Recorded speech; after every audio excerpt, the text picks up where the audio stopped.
So you think it might be time for your baby to drop a nap, but you're not quite sure. Let's hash this out. My name is Anna and I am a certified sleep coach and the owner of Little Wings Sleep. I'm going to tell you some key indicators of how you can know when your baby is ready to drop a nap, and then a couple of things that you can do to start that process. First off, if your baby used to go down to sleep in 5 to 20 minutes and is absolutely now not doing that, or they are going down in 5 to 20 minutes, however only napping 40 to 45 minutes rather than their extended naps that they usually have, that's usually a key indicator that we are needing more awake time. When we have more awake time, that means we have less time for napping. It's not that we make the night shorter, because we need that night's sleep. That completely connected, really condensed night sleep is the juicy, good sleep that we need to clear out our brains. And so we don't want to deplete the night in order to keep a nap. It's actually the opposite. That last nap of the day becomes a cat nap. It shortens right up until there's suddenly no more room for it. Some babies will do this where they'll start taking a long time to go to sleep, whether it's at bedtime or nap time. They might start to boycott that last nap. So they're like, nope, not going to do that anymore. Or alternatively, if they're getting too much day sleep, you can find that they're waking up happy during the night, trying to get back to sleep, but struggling to do so.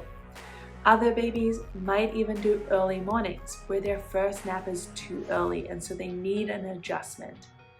The major indicator that we want to look for is length of sleep.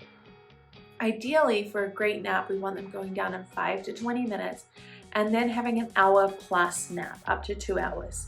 However, if it is under an hour and over 30 minutes, that kind of segment there, then it's telling us we need more time awake. To do this, we're going to do 3 things. Here are 3 things that you can do to help your baby transition naps when you think there might be a transition. First of all is I want you to write down their sleep for 2 to 4 days. They might just be having an off day. Maybe a tooth is popping through. Maybe they're not feeling great. Maybe there's extra family visiting from in town, and so they're extra tired or extra overstimulated and they're actually overtired.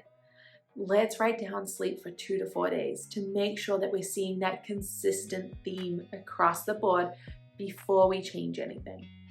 Secondly, I want you to make sure that you're not going to jump in big leaps. They may be able to do a nap adjustment for 1 day, but not consecutively for multiple days. So just do short increments of increasing awake time.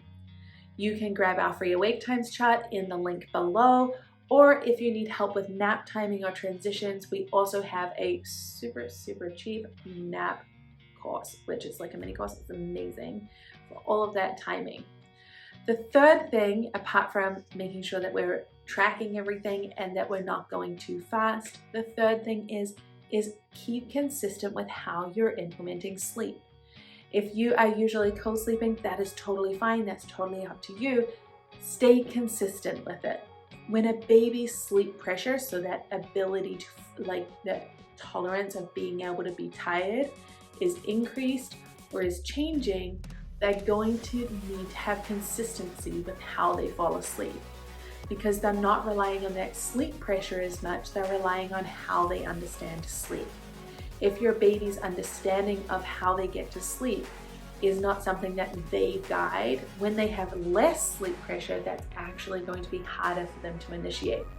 So keep consistent to make sure that baby is really clear on what is happening, unless you're intentionally changing sleep. For example, with my clients, I may change how the baby falls asleep in a supported and safe way, and then a few days later we have an increase in awake time because now they're sleeping through the night all night, right? Whereas they used to be awake 2, 3, 4, 5, 6, or the baby who just graduated today, 8 times a night. So keep that in mind, and if you ever do need any more help, you know where we are.